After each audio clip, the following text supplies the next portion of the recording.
আপনাদের শরীরের সমস্ত বিষাক্ত পদার্থ মাত্র ৩টি উপায়ে আপনারা ঘরে বসেই দূর করতে পারেন। শরীরের সমস্ত বিষাক্ত বজ্র, দূষিত কণা ও টক্সিন সেগুলি শরীর থেকে ইউরিন, স্টুল, ঘাম এবং নিঃশ্বাসের মাধ্যমে বের করে দিয়ে খুব সহজেই আপনারা বিভিন্ন রোগ থেকে মুক্তি পেতে পারেন। শুধুমাত্র ৩টি উপায়: ১. Enema, ২. Weight pack, ৩. 16 hour fasting অর্থাৎ ১৬ ঘন্টার উপবাস। ধরুন আপনার বয়স ২০ বছর। আপনি কি ২০ বছর পুরনো কোনো পাইপ দেখেছেন? সেই পাইপ দিয়ে যখন পানি এবং ময়লা বের হয়, আস্তে আস্তে সেই ময়লা, পানি, বিভিন্ন দূষিত অংশ পাইপের গায়ে লেগে থাকে। একসময় পাইপটা একদম সরু হয়ে যায়, তখন আর কিছু বের হতে পারে না সহজে। আমাদের অন্ত্রটাও ঠিক সেরকমই। আমাদের খাদ্যনালী একই রকম। অনেক বছর সেটার থেকে স্টুল বের হতে হতে আমরা যে রিফাইন্ড খাবারগুলি খাই, যা সহজে বের হতে পারে না, সেগুলি আমাদের অন্ত্রের গায়ে, আমি ছবি দিয়ে দিচ্ছি অন্ত্রটা দেখতে কেমন হয়, লেগে থাকে। আর সেখান থেকে রক্তে ছড়িয়ে পড়ে নানান রকম রোগ উৎপাদন করে, যেমন কিডনি পাথর, রক্তনালী ব্লক হওয়া, হার্টের প্রবলেম, অ্যাজমা, ব্রণ, অ্যাকনি, এমনকি ক্যান্সার পর্যন্ত হতে পারে।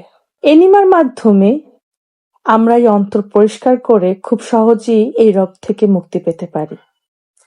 এতে করে আপনাদের অন্ত্রনালী পরিষ্কার হবে। ফার্মাসিতে বা যে কোনো ঔষধের দোকানে আপনি এটা কিনতে পারবেন। এটা দেওয়ার পদ্ধতি আমি পিকচারের মাধ্যমে আপনাদের দেখিয়ে দিচ্ছি। তারপরও আমি এটা বলছি, এনিমার গায়ে তেল অথবা লুব্রিকেন্ট লাগিয়ে ২ ইঞ্চির মতো, এটা আপনি বাথরুমে ম্যাট বিছিয়ে দিলে সব থেকে ভালো, উপযুক্ত জায়গা সেখানে। উপর হয়ে শুয়ে আপনি এক হাত দিয়ে ২ ইঞ্চির মতো আপনার বাথরুমের রাস্তায় যদি দেন এবং ১৫০ থেকে ২০০ পর্যন্ত ml পানি, প্রথমে নতুন শুরু করবেন যারা, পানিটা যদি আপনি ভিতরে আস্তে আস্তে নেন, তারপরে একটু ৫-১০ মিনিট আপনি হাঁটাচলা করলেন, তারপর ৫-১০ মিনিট হাঁটাচলা করবেন, পেটের মধ্যে হাত ঘুরিয়ে ঘুরিয়ে মাসাজ করবেন। যখন বাথরুমের বেগ পাবে বাথরুম করবেন। আপনি নিজের চোখেই দেখতে পাবেন আপনার শরীর থেকে কিভাবে কালো কালো বিভিন্ন রঙের জিনিস বের হয়ে যাচ্ছে। এটা অনেকটা সবুজ রঙেরও হতে পারে। এরকম একটানা ১ মাস করলে আপনার অন্ত্র পুরোপুরি 90% পরিষ্কার হয়ে যাবে। তারপর আপনি সপ্তাহে ১ দিন বা মাসে ১ দিন বা যখন আপনার মনে হবে একটু করা দরকার তখন করলেন। তারপর আর নিয়মিত করার কোনো দরকার নেই। ২ নাম্বার পদ্ধতি, ওয়েট প্যাক। এর জন্য আপনারা একটা সাদা কাপড় নেবেন, সেটা কেটে ছবির মতো, আমি ছবি দিয়ে দিচ্ছি আপনাদের জন্য, ফোল্ড করে ঠান্ডা পানিতে ভিজিয়ে তারপরে নিংড়ে আপনার পেটের উপরে কোনো কাপড় রাখবেন না, পেটের উপরে জড়িয়ে দিয়ে রাখবেন এবং আর একটা টুকরা আপনি গলায়, সেটাও আগের মতো ফোল্ড করে গলায় ভিজিয়ে গলায় ফোল্ড করে দিয়ে রাখবেন। আর একটা টুকরা দিবেন আপনাদের কপালে। ঠান্ডার পরিমাণটা পানির আপনারা ইচ্ছা মতো নিতে পারেন। আর এটা শীতের দিনে যদি করতে না চান তাহলে শুধু গরমের দিনে করুন, কিন্তু এটা করুন। এতে যেটা হয়, একই শরীরে আমাদের বিভিন্ন জায়গায় বিভিন্ন তাপমাত্রা অবস্থান করে, তার জন্য রক্ত সঞ্চালন বাড়ে। আর রক্ত সঞ্চালন বাড়ার মাধ্যমে আপনার বিভিন্ন টক্সিন শরীর থেকে বের হয়ে যায়। ৩য় নাম্বার হচ্ছে ১৬ ঘন্টা ফাস্টিং, ১৬ ঘন্টা উপবাস। ভয় পাবেন না, এই ১৬ ঘন্টার অনেক ঘন্টা আমরা ঘুমিয়েই কাটিয়ে দেই। আপনারা যদি রাতের খাবারটা একটু তাড়াতাড়ি খান, ধরুন আপনি রাতের খাবার ৮টায় খেলেন, ৮টা থেকে ১৬ ঘন্টা, পরের দিন ১২টা-১টা, অনেকটা সময় আপনি ঘুমিয়েই কাটালেন। সকালবেলা উঠে আপনি একটু ব্ল্যাক কফি খেলেন বা লেবু পানি খেলেন, ১ ঘন্টা পরে একটা গ্রিন টি খেলেন বা নর্মাল যে এলাচ দিয়ে চিনি ছাড়া দুধ ছাড়া চা খেলেন, এতে করেই কিন্তু চলে যায়। তারপর যদি আপনারা একসাথে দুপুরের খাবারটা খান, তাহলে যেটা হয়, আমাদের শরীর একসাথে একটা কাজ করতে পারে, হয় সে ডাইজেশন করবে, আর না হয় প্রাণশক্তি আমাদের বিভিন্ন রোগকে কিওর করতে সাহায্য করবে। আমরা যে ভুলটা করি, আমরা একের পর এক খেয়ে সারাটা দিন আমাদের শরীরের যে প্রাণশক্তি আমাদের সৃষ্টিকর্তা দিয়েছেন সেটাকে হজমের কাজে লাগিয়ে ফেলি, যার জন্য সেই প্রাণশক্তি আমাদেরকে বিভিন্ন রোগ থেকে কিওর করতে পারে না। তাই যদি 16 ঘন্টা আপনি বিরতি দেন, দেখা যায় রাতের খাবারটা খাওয়ার 3-4 ঘন্টা পরে, 5 ঘন্টা পরে হজম শেষ হওয়ার পর যে সময়টা থাকে, ওই সময়টা আমাদের শরীরের প্রাণশক্তি আমাদেরকে বিভিন্ন রোগ থেকে মুক্তি পেতে সাহায্য করবে।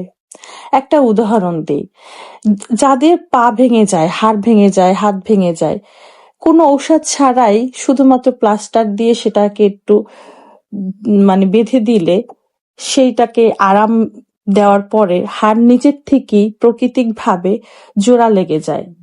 আমি আপনাকে পিকচার দিয়ে দেখাচ্ছি কিভাবে এই প্রক্রিয়াটা ঘটে।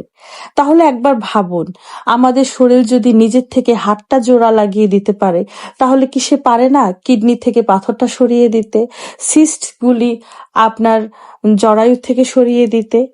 অবশ্যই পারে, অনেক কিছুই পারে। আমাদেরকে সৃষ্টিকর্তা এভাবেই সৃষ্টি করেছেন যে আমরা যদি আমাদের বডিকে প্রাণ শক্তিকে কাজ করতে দেই, সে নিজের থেকেই বিভিন্ন টক্সিন বের করে দিবে, বিভিন্ন রোগকে আস্তে আস্তে কিওর করবে।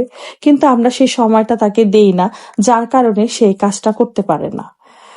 তাই আজ থেকেই শুরু করুন 16 ঘন্টা ফাস্টিং। রাতে খাবার খাবেন একটু তাড়াতাড়ি, তারপরে খাবারটা যখন হজম হবে আপনি ঘুমোতে যাবেন।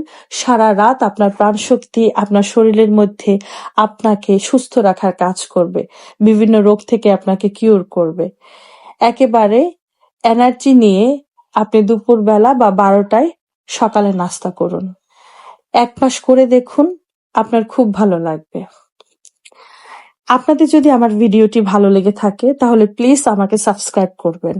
আপনারা যদি আরো কিছু জানতে চান আমাকে কমেন্টসে জানাবেন, আমি সেই ধরনের ভিডিও বানাবো। আমি স্কিন কেয়ার, আমি ডায়েট এবং রেসিপি, অথবা ডায়াবেটিক্স থেকে কিউর। আমি নিজেই গত 2 বছর আগে আমার অনেক ডায়াবেটিক্স ছিল, আমার হার্টের প্রবলেম ছিল, প্রেশারের প্রবলেম। এখন আমি অনেকটা সেটার থেকে মুক্ত। আমাকে এখন কোনো ঔষধ খেতে হয় না, শুধুমাত্র আমার লাইফস্টাইল পরিবর্তনের কারণে।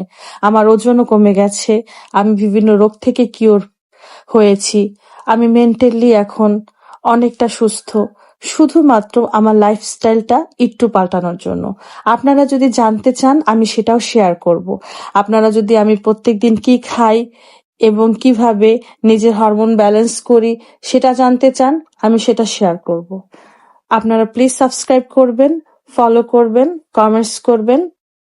আমরা বন্ধুর মতো একে অপরের সাহায্য করব। আমার প্রবলেম থাকলে আমি আপনাদেরকে কমেন্টসে জানাবো, আপনারা সমাধান দিবেন। আপনাদের যদি কোনো প্রবলেম থাকে সেটাও আমাকে জানাতে পারেন। ইভেন আপনারা যদি বেশি ওজনের হয়ে থাকেন তাহলে আপনাদের উচ্চতা, বয়স এবং আপনাদের কত ওজন আমাকে জানালে আমি আপনাদেরকে চেষ্টা করব একটা সুন্দর ডায়েট চার্ট দেওয়ার জন্য। কত ক্যালোরি খাবার, কতটুকু প্রোটিন, কতটুকু ফাইবার, কতটুকু ভিটামিন মিনারেলস আপনারা খেলে আপনারা অনেকটা সুস্থ থাকবেন, ওজন কমবে, সেটা আমি জানানোর চেষ্টা করব। ধন্যবাদ সবাইকে। Thank you.